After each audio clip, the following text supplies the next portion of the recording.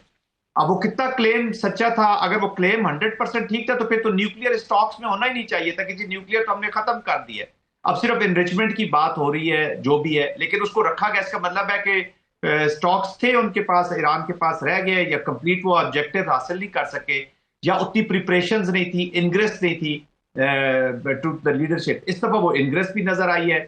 I think the intelligence agencies were